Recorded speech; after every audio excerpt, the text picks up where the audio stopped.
नारायण नमस्कृत्य नरं चैव नरोत्तमं देवी सरस्वती व्यासं ततो जयमुदीरयेत्। नष्टप्रायेषु भद्रेषु नित्यं भागवत सेव्या भगवती उत्तमा श्लोके भक्ति भवति नष्टिकी। कृष्णाय वासुदेवाय देवकी नंदनाय च नन्दगोपकुमाराय गोविंदाय नमो नमः। मूकं करोति वाचालं पङ्गुलङ्घते गिरिं यत्कृपातमहं वन्दे परमानन्दं माधवं श्रीचैतन्य ईश्वरं श्रीगुरुदीनतारिणम्। श्रीमद्भागवत महापुराण छठा स्कंद अध्याय 2। विष्णु दूतों द्वारा भागवत धर्म निरूपण और अजामिल का परम धाम गमन। श्री सुखदेव जी कहते हैं, परीक्षित, भगवान के नीति निपुण एवं धर्म का मर्म जानने वाले पार्षदों ने यमदूतों का अभिभाषण सुनकर उनसे इस प्रकार कहा। भगवान के पार्षदों ने कहा, यमदूतों, यह बड़े आश्चर्य और खेद की बात है कि धर्मयज्ञ की सभा में अधर्म प्रवेश कर रहा है, क्योंकि वहाँ निरापराध और अदंडीय व्यक्ति को व्यर्थ दंड दिया जाता है, जो प्रजा के रक्षक है, शासक है, समदर्शी और परोपकारी है। यदि वे ही प्रजा के प्रति विषमता का व्यवहार करने लगे तो फिर प्रजा किसकी शरण लेगी। सत्पुरुष जैसा आचरण करते हैं, साधारण लोग वैसा ही करते हैं। वे अपने आचरण के द्वारा जिस कर्म धर्मानुकूल प्रमाणित कर देते हैं, लोग उसी का अनुकरण करने लगते हैं। साधारण लोग पशुओं के समान धर्म अधर्म का स्वरूप ना जानकर किसी सत्पुरुष पर विश्वास कर लेते हैं, उसकी गोद में सिर रखकर निर्भय और निश्चित सो जाते हैं। वही दयालु सत्पुरुष जो प्राणियों का अत्यंत विश्वास पात्र है और जिस मित्र भाव से अपना हितैषी समझकर उन्हें आत्मसमर्पण कर दिया है, उन अज्ञानी जीवों के साथ कैसा विश्वासघात कर सकता है। तो इसने कोटि कोटि जन्मों की पाप राशि का पूरा प्रयासित कर लिया है, क्योंकि जिसने विवश होकर इस सही भगवान के परम कल्याणमय नाम का उच्चारण तो किया, जिस समय इसने नारायण इन 4 नामों का उच्चारण किया, उसी समय केवल उतने ही से इसी पापी के समस्त पापों का प्रायश्चित हो गया। चोर, शराबी, मित्रद्रोही, ब्रह्मघाती, गुरु पत्नीगामी ऐसे लोगों का संसर्गी, स्त्री, राजा, पिता, गाय को मारने वाला, चाहे जैसा और चाहे जितना बड़ा पापी हो, सभी के लिए यही इतना ही सबसे बड़ा प्रायश्चित है कि भगवान के नाम का उच्चारण किया जाए, क्योंकि भगवान नाम के उच्चारण से मनुष्य की बुद्धि भगवान के गुण, लीला और स्वरूप में रम जाती है और स्वयं भगवान की उसके प्रति आत्मीय बुद्धि हो जाती है। बड़े बड़े ब्रह्मवादी ऋषियों ने पापों के बहुत से प्रायश्चित आदि व्रत बतलाए हैं, परंतु प्रायश्चितों से पापी की वैसे जड़ बुद्धि शुद्ध नहीं होती जैसे भगवान के नामों का उच्चारण करने से होती है, क्योंकि वे नाम पवित्र, कीर्ति और भगवान के गुणों का ज्ञान कराने वाले हैं। यदि प्रायश्चित करने के बाद भी मन में फिर कुमार्ग में पाप की ओर दौड़े तो वह चरम सीमा का पूरा प्रायश्चित नहीं है। इसलिए जो लोग ऐसा प्रायश्चित करना चाहें कि जिसमें पापों, कर्म और वासनाओं की जड़ उखाड़ जाए, उन्हें भगवान के गुणों का ही गान करना चाहिए, क्योंकि उससे चित्त सर्वदा शुद्ध हो जाता है। इसलिए यमदूतों, तुम लोग अजामिल को मत ले जाओ। इसने सारे पापों का प्रायश्चित कर लिया, क्योंकि इसने मरते समय भगवान के नाम का उच्चारण किया है। बड़े बड़े महात्मा पुरुष यह बात जानते हैं कि किसी दूसरे अभिप्राय से या परिहास में, आलापन में अथवा किसी की अवहेलना करने पर भी यदि कोई भगवान के नामों का उच्चारण करता है तो उसके सारे पाप नष्ट हो जाते हैं। जो मनुष्य गिरते समय, पैर फिसलते समय, अंग भंग होते समय, सांप के डसते समय, आग में जलते और चोट लगते समय भी विवशता से हरि हरि कहकर भगवान के नाम का उच्चारण कर लेता है, वह यम यातना का पात्र नहीं रह जाता। महर्षियों ने जानबूझकर बड़े पापों के लिए बड़े और छोटे पापों के लिए छोटे प्रायश्चित बतलाए हैं, इसमें संदेह नहीं है। उन तपस्या, दान, जप, तप प्रयासियों के द्वारा ये पाप नष्ट हो जाते हैं, परंतु उन पापों से मलिन हुआ उसका हृदय शुद्ध नहीं होता। भगवान के चरणों की सेवा से ही वह शुद्ध हो जाता है। यमदूतों, जैसे जान या अनजान में ईंधन से अग्नि का स्पर्श हो जाए तो वह भस्म हो जाती है, वैसे ही जानबूझकर अनजान में भगवान के नामों का संकीर्तन करने से मनुष्य के सारे पाप भस्म हो जाते हैं।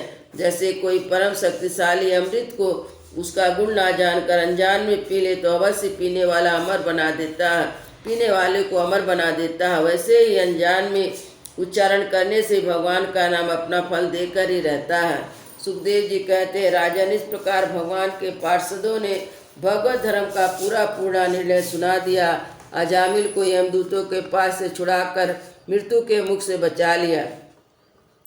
प्रिय परीक्षित, पार्षदों की बात सुनकर यमदूत यमराज के पास गया, उन्हें सारा वृत्तांत ज्यों का त्यों सुना दिया। अजामिल यमदूतों के फंदे से छूटकर निर्भय और स्वस्थ हो गया। उसने भगवान के पार्षदों दर्शन जनित आनंद में मग्न होकर उन्हें सिर झुकाकर प्रणाम किया। निष्पाप परीक्षित, भगवान के पार्षदों ने देखा कि अजामिल कुछ कहना चाहता है, तब वे सहसा उसके सामने ही वहीं अंतर्ध्यान हो गए। इस अवसर पर अजामिल ने भगवान के पार्षदों से विशुद्ध भगवत धर्म और यमदूतों के मुख से वेदोक्त सगुण धर्म का श्रवण किया था। सर्व पापहारी भगवान की महिमा सुनने से अजामिल के हृदय में शीघ्र भक्ति का उदय हो गया।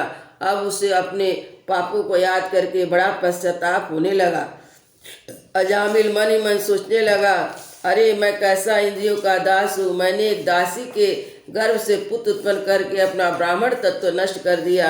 यह बड़े दुख की बात है। धिक्कार है, मुझे बार बार धिक्कार है। मैं संतों के द्वारा निंदित हूँ, पाप आत्मा हूँ। मैंने अपने कुल में कलंक का टीका लगा दिया। हाय हाय, मैंने अपनी सती और अबोध पत्नी का परित्याग कर दिया। शराब पीने वाली कुलटास का संसर्ग किया। मैं कितना नीच हूँ। मेरे माँ बाप बूढ़े तपस्वी थे, सर्वदा सहाय थे। उनकी सेवा कोई करने वाला कोई न था। मैंने उनका भी परित्याग कर दिया। वो मैं कितना कृतज्ञ हूँ। मैं अवश्य अत्यंत भयानक नरक में गिरूंगा, जिससे गिरकर धर्मघाती पापात्मा कामी पुरुष अनेक प्रकार की यम यातनाएं भुगते हैं। मैंने अभी जो अद्भुत दृश्य देखा है, क्या वह स्वप्न है अथवा जागृत अवस्था का ही प्रत्यक्ष अनुभव है? अभी अभी जो हाथों में फंदा लेकर मुझे खींच रहे थे, वे कहाँ चले गए?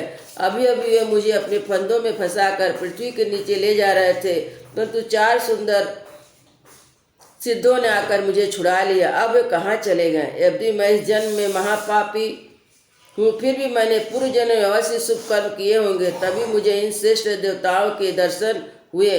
उनकी स्मृति से मेरा हृदय अब भी आनंद से भर रहा है। मैं कुलटागामी और अत्यंत अपवित्र हूँ। यदि पूर्व जन्म में मैंने कोई पुण्य न किए होते तो मरने के समय मेरी जीभ भगवान के मनमोहक नामों का उच्चारण कैसे करती? कहाँ तो मैं महाकपटी, कहाँ पापी, निर्लज और ब्रह्म तेज को नष्ट करने वाला, कहाँ भगवान का परम कल्याण में नारायण नाम।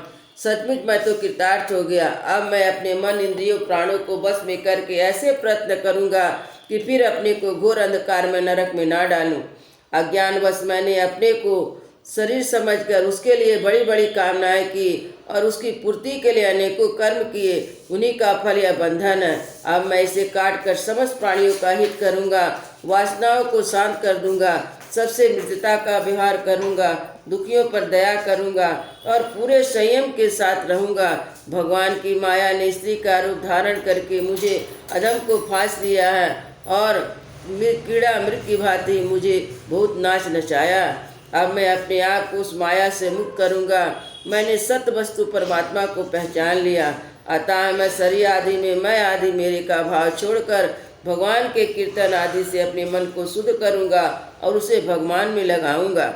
श्री सुखदेव जी कहते हैं, परीक्षित, उन भगवान के पार्षद महात्माओं का केवल थोड़ी ही देर के लिए सत्संग हुआ था। इतने में अजामिल के चित्त में संसार के प्रति तीव्र वैराग हो गया। वे सब के संबंध और मुँह को छोड़कर हरिद्वार चले गए। उस देवस्थान में जाकर भगवान के मंदिर में आसन से बैठकर उन्होंने योग मार्ग का आश्रय लेकर अपनी सारी इंद्रियों को विषयों से हटाकर उनमें मन को लीन कर दिया और मन में बुद्धि मिला दी। इसके पश्चात आत्मचिंतन के द्वारा उन्होंने बुद्धि को विषय से पृथक कर लिया और भगवान के धाम अनुभव स्वरूप पर ब्रह्म में जोड़ दिया। इस प्रकार जब अजामिल की बुद्धि त्रिगुणमयी प्रकृति से ऊपर उठकर भगवान के स्वरूप में स्थित हो गई, तब उन्होंने देखा कि उनके सामने चारों पार्षद जिन्हें उन्होंने पहले देखा था खड़े थे। अजामिल ने सिर झुकाकर उन्हें नमस्कार किया। उनका दर्शन पाने के बाद उन्होंने उस तीर्थ स्थान में गंगा के तट पर अपना शरीर त्याग किया। तत्काल भगवान के पार्षदों का स्वरूप प्राप्त कर लिया। अजामिल ने भगवान के पार्षदों द्वारा स्वर्णमय विमान पर आरूढ़ होकर आकाश मार्ग से भगवान लक्ष्मीपति के निवास स्थान बैकुंठ को चले गए। परीक्षित, अजामिल ने दासी का सहवास करके सारा धर्म कर्म चौपट कर दिया था। वे अपने निंदित कर्म के कारण पतित हो गए थे। नियमों से च्युत होने के कारण उन्हें नरक में गिराया जा रहा था, परंतु भगवान के एक नाम का उच्चारण करने मात्र से तत्काल मुक्त हो गए। जो लोग इस संसार बंधन से मुक्त होना चाहते हैं, उनके लिए अपने चरणों के स्पर्श से तीर्थों का भी तीर्थ बनाने वाले भगवान के नाम से बढ़कर कोई साधन नहीं है, क्योंकि नाम का आश्रय लेने से मनुष्य का मन फिर कर्म के पचड़े में नहीं पड़ता। भगवान नाम के अतिरिक्त किसी प्रायश्चित का आश्रय लेने पर रजोगुण तमोगुण से ग्रस्त रहता है, तो पापों का पूरा नाश भी नहीं हो पाता। परीक्षित, यह इतिहास अत्यंत गोपनीय है, समस्त पापों का नाश करने वाला है। जो पुरुष श्रद्धा और भक्ति के साथ इसका श्रवण कीर्तन करता है, वह नरक में कभी नहीं जाता। यमराज के दूत तो आंख उठाकर उसकी ओर देख नहीं सकते। उस पुरुष का जीवन चाहे पाप ही मैं क्यों ना हो, बैकुंठ लोक में उसकी पूजा होती है। परीक्षित, देखो, अजामिल जैसे पापी ने मृत्यु के समय पुत्र के बहाने भगवान के नाम का उच्चारण किया, उसे भी बैकुंठ की प्राप्ति हो गई। फिर भी जो लोग श्रद्धा के साथ भगवान का नाम उच्चारण करते हैं, उनकी तो बात ही क्या।